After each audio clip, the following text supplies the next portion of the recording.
Behind every great man is a great, confident, exceptional woman.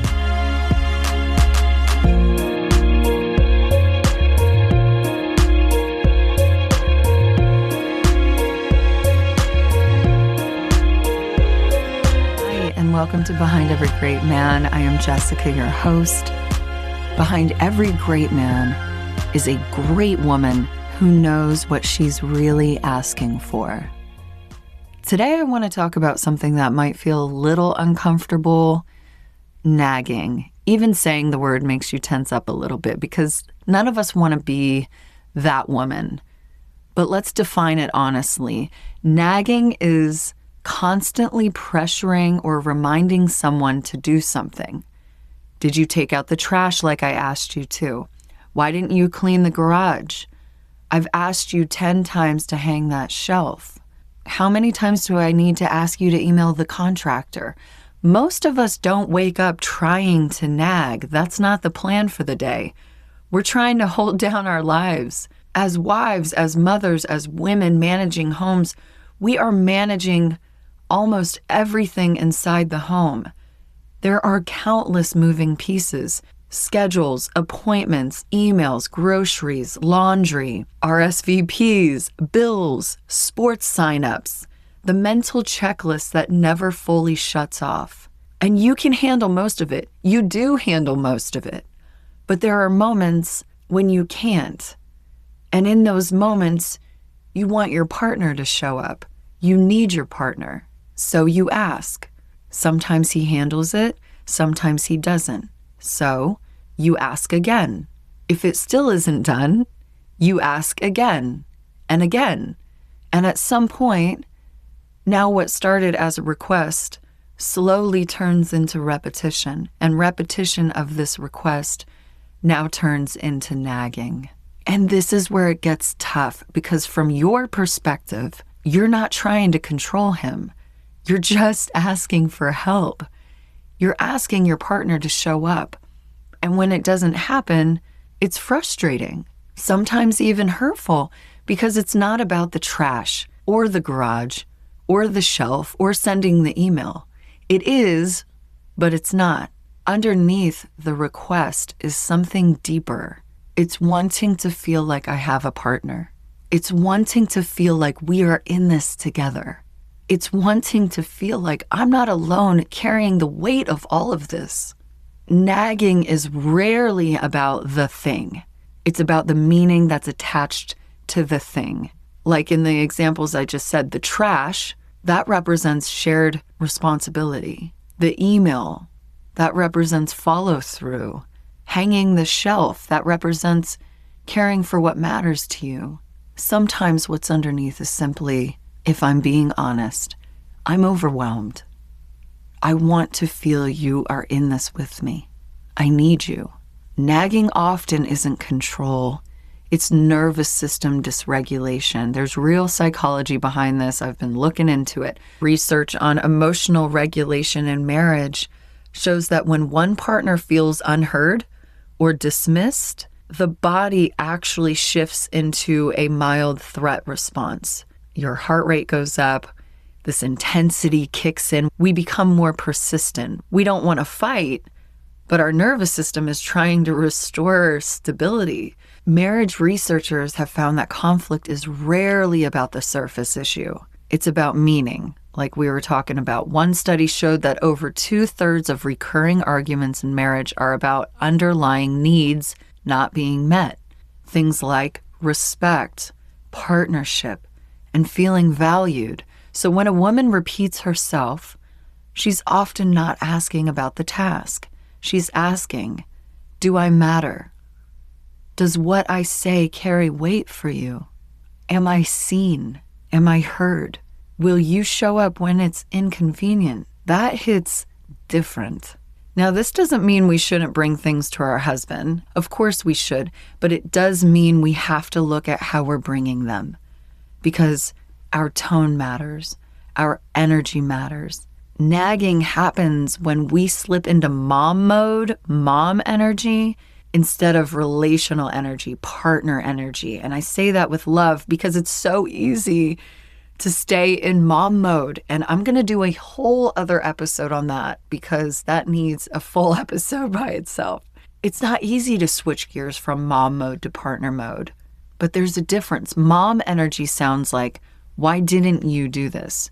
You were supposed to. How many times do I have to remind you? That's mom mode. Although I don't want to speak to my son with that energy either, but that's another issue. It's not partnership energy. It's supervisory energy. And psychologists call this overfunctioning. When one partner overfunctions, the other partner often underfunctions. It's a dynamic, and overfunctioning feels responsible and noble at first, but it slowly erodes desire because you're not relating anymore. You're just trying to manage. And we've talked about this in previous episodes about how do you view your husband? Do you respect him? Or do you see him just as another child? Because that's going to show up in the way that you speak to him. Speaking of husbands, I'm going to go in my husband's office right now and interrupt his meeting. So here's Keith. Hi, babe. Thanks for taking the time to do this with me. Let me interrupt your day. I'm back a third time. Does this make me a regular? Not yet, but we can talk about it. So I told you this episode we're talking about nagging. Just a couple questions about it. Have you been on the receiving end of nagging? Obviously not from me, but have you been on the receiving end of it? And what does that feel like for you? Before we jump in, I actually want to inject something into this because I think it's really important. And you can't delete this part either, by the way, or else I'll have my lawyers from my law firm of Dewey, Cheatham, and Howe send you All a right, letter. well, I'll be the judge of that. Go ahead. So I just wanted to say, I think there's probably a lot of podcasts out there, and there's a lot of things people turn to for guidance and help and support and clarity. And I just want everyone to know that I can attest to this podcast is who you are. That's really important because I think it's so if people are going to follow anyone's advice. And I am so blown away by you, and I'm so blown away by who you are and how amazing you are that people need to know this. Okay, I didn't plan this, by the way. I know. Because it's important for this topic, by the way. So the reason why I'm injecting it here is it's something I feel, and I think everybody needs to know. And I know people will be like, oh, of course, he's your husband, so he's going to say this on the podcast. It's not the reason I'm saying it. I just think it's so important for people to know who you are, because the podcast is what you do and your passion, but people want people to know, like, this is who you are 24/7. Like, you live this better than anyone that I've ever met in my life. And it's why I say you're the most amazing person I've ever met. Is anybody can do their skill, a lot and do it over and over again in their life. But it's very rare when you meet someone who strives for their absolute best version 24 hours a day. And I mean 24 hours a day, 7 days a week. And so I just want to call that out because it's important on this topic in particular, because the topic of nagging. Thank you, by the way, real quick. Oh, sure. Thank you for saying that. I'm glad that you recognize those efforts, and I love sharing it with my audience. I feel it very relevant that people need to know you live this. And so that's why when we have this conversation on nagging, it's not about just, hey, have you ever experienced nagging and how do you feel about it? It's such a bigger topic because you don't nag me, but that's not because I get everything right. And it's not that I'm always responsive and that I respond to you. It's how you interact with me. And, people I know that are around us say all the time, oh, I want what you have. And, I love how Keith treats you. But I get way too much credit in that equation. So nagging is another form of that same over credit, that when you sometimes nag your husband, you're probably looking at him in a way that's not fair. And so the flip side of being very loving and supportive and having a husband who literally would do anything for you, and I would, is the same as saying, well, then why does my husband not do those things? And that you put too much credit on the person, on me, to say, well, I love and adore you, therefore that's from me to you as a gift. Or the flip side is that if I'm not doing those things, then it's my problem that I'm not responding to you. And I think women need to understand that your superpower, your amazingness, is that you work on yourself first and that you bring those things out of me. It's not a gift I give you. And so on the flip side of this, when people talk about nagging, it's probably because women just expect their husband, you're just going to do this. This is what you do. This is your part of our relationship, and you're not listening to me, and it can be responded to in a very negative way. And I think being able to think differently about how women behave around their husband is both, I want the best out of him, but it's also, how do I get him to do what I'm asking him to do? Both of those things are rooted in the same thing, which is... How would you answer that? The why. It's the why I respond to you the way I do is because I'm responding to how you make me feel. And so the nagging concept is along the same lines where if you're frustrated, and the word nagging in my mind is nothing more than giving somebody direction without incentive, or giving somebody a what without a why. That's nagging. That's how I would essentially define nagging, and it happens in multiple layers. You can nag someone on who they are as a person, which means you just tell them how you want them to behave without giving them any why you want them to be that way, or maybe their why, maybe exploring that why. Projects around the house, like nagging comes up there, where I ask you to do it 10 times. Well, that's just what? Have you told him why? Did you get into a conversation around why? Or rules with children, where you say, this is something that I want done in our house and how I want things done. That's a what, without ever getting into why. What is your why? What's my why of actually having questions?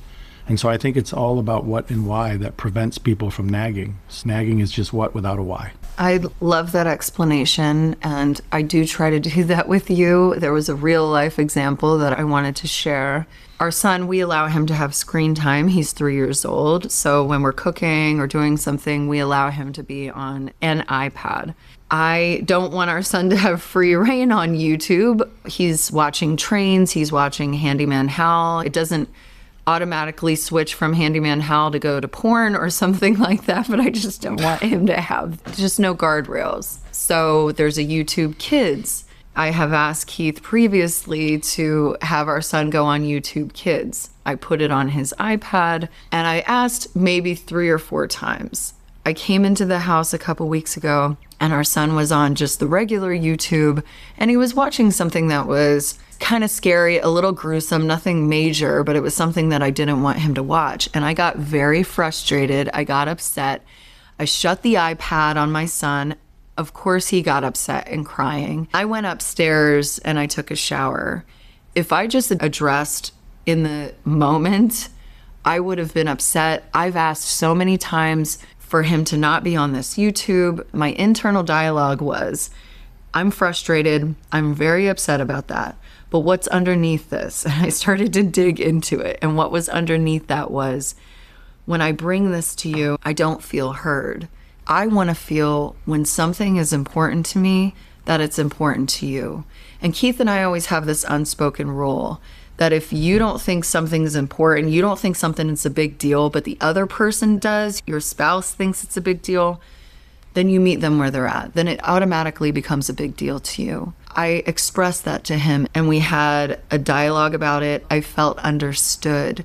But if I hit you on the surface of that with how many times have I told you about the YouTube, we would have butted heads and a whole other issue would have opened up. So I knew if I dropped into my heart and what was really going on, that Keith will be able to meet me there. Yeah, that's a great example. And by the way, you picked one that I'm wrong. So I appreciate you letting me come out of the gates in the wrong. Sure. So yeah, there's nowhere for me to go with this. But You're welcome. But it's really important because it really speaks to the layered approach of how you handled it.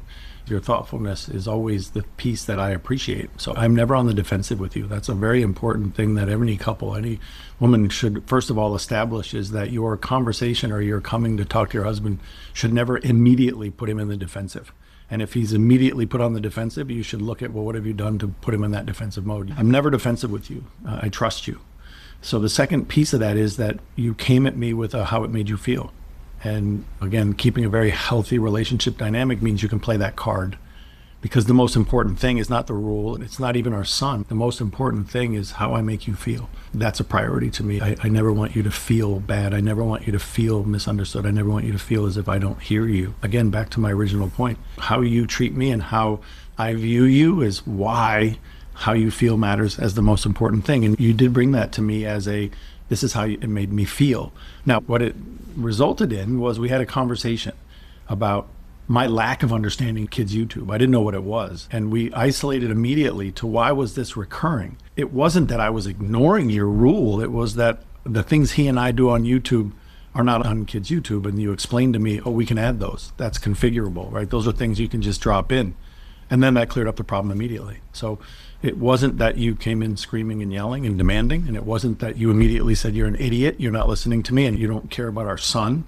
It was literally a misunderstanding of what I thought and what you thought that can only be resolved with communication and vulnerable conversation, with no accusations, without any just do this. So digging into why and getting curious, I feel is huge in this situation, because I'm thinking you don't hear me, but in reality, we're not seeing the same thing. Yeah, There's a misunderstanding. There's two ways that could have gone. One, you could have come in and said, look, I told you not to have anything other than kids' YouTube. And that immediately puts me on the defensive. And now I'm just like, no.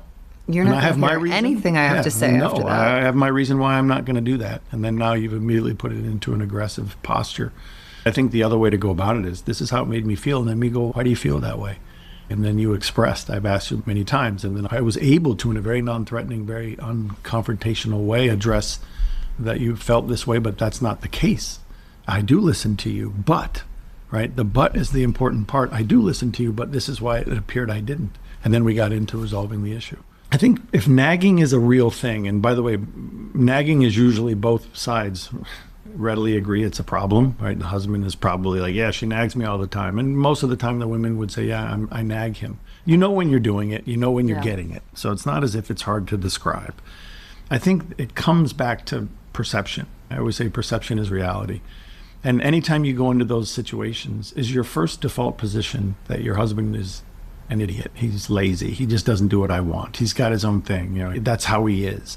If that's your immediate thought, then anything that you disagree about, you're on the confrontational side of that. It becomes nagging. I just told you to do that. And fairness to men, and I'm not saying all men are great and have it figured out. And in some relationships, I'm sure the man is not ideal, and he's probably got his bad habits, and he's got some form of laziness, or he's just got his way of living his life. I think the critical piece is to always look at each other with the utmost respect. Give people the benefit of the doubt. And you tell me this all the time. Don't assume the worst in people. Assume the best and then see where it goes from there. And I think when nagging happens, it's because your instinctual response to why you think they're not doing it is actually a negative. And I know you've done podcasts on this topic about how you speak about your husband, for example. When you're with your friends and you speak about him like, oh yeah, when he's home, the kids have no rules. And when you leave him with the kids, nothing gets done. And he doesn't do it like I do. Well, you're instantly putting your own mindset around him to being some, caveman that's watching your kids at home. And then when you come home to speak to him, don't be surprised when that's how you're speaking to him. And that's how he's hearing you speak. Men love reward. Men love incentive. It's the reason why women say, oh, he works so hard. Well, what's the incentive at work that he puts so much effort in? You say that he goes to work and he's working really long days. Well, he must be incentive compensated. He must really view incentives. And so if you're going to have him be at home, why would you want him to operate in any other way? Find ways to give him incentive. And, there's things you've done for me where if I go for a long time without working out, you don't come in and say, you need to work out, which I would immediately hear as, oh, you don't think I look good. You compliment and you say, oh, I love how your arm looks. Did you work out today? Well, what you've now done is you've gotten your point across, but you've done it in a loving, connected way to your husband, to me, in which you've given me the incentive on why I'm going to go, curl 1,000 pounds now, is because, man, that felt great. And when your husband goes off to work, I guarantee you his incentive is that he feels great achieving, because of the fact that incentive and reward is there. So I think in relationships, it's not about bribing your husband. You don't have to do that. It's how we say it. It's how you say it. It's literally, that's why the nagging is just the thought process of do this without thinking about why do I want him to do it? Like, what is your motivation? And how do we want to be spoken to? If you came in and said, why haven't you done the dishes? How many times have I told you to do the laundry? I literally would chuck something at your head. Like, that would never be okay. Yes. So why do we make it okay? Yes. Relationships in particular are complicated. And I think they end up in a situation where you end up with perception is the reality. And so like you just said, when you were going to come at me with the YouTube thing, you changed your perspective. And so women need to change their perspective when it comes down to something is not happening the way you want it to. It's not that you have someone that's stubborn on one end. There just may be a lack of understanding of why. Your why, understanding his why, and then coming away with a why are we going to then do this or not do this, instead of what it usually goes to why. Thank you. You're welcome. Will you come on again? I'll come on anytime you want. Okay, good. I'll have a good why. You always have good whys. This isn't a shift that's going to happen overnight, but taking the time to really look at how we are speaking to our partner is essential. Let's now take some time for our weekly pause. Wherever you are, whatever you're doing, just take this moment for you. Let's take some time to implement what we're talking about here. Close your eyes if you can. Let's all take a deep inhale together. Exhale it out. Another deep, soothing breath in.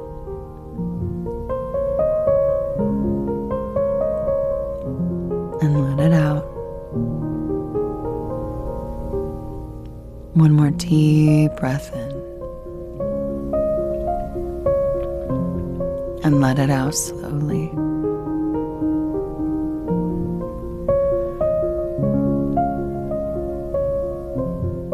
Is there something you've been repeating lately?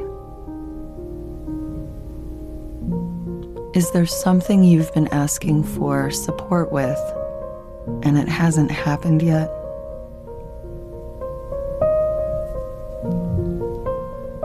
Underneath this is what? What are you really asking? What is the softer, more vulnerable need?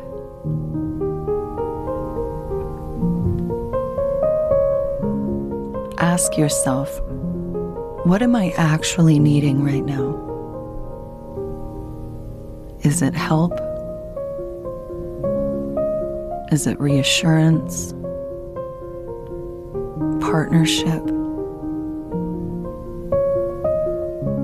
You want to feel like a priority? And then ask yourself, am I communicating this clearly? Am I hiding this behind the repetition of the ask, of the thing, rather than being truly honest? Sister, you deserve to feel supported. You deserve to feel like you're not alone in carrying this big life. So the next time you feel the urge to repeat yourself, pause, take a breath, ground yourself, and try saying the real thing, what you're really feeling underneath it. One last deep breath in. Let it out and open your eyes. This is where honesty lives. This is where softness lives. This is where vulnerability lives, and it is powerful. Behind every great man is a great woman who knows what she's really asking for. Thanks for taking the time to join me in listening to this podcast episode. You can find more episodes of Behind Every Great Man on Spotify, Apple Podcasts, or wherever you get your podcasts. And if this spoke to you, please subscribe, and why not share it with your girlfriends? Thanks again, and please join me on the next episode.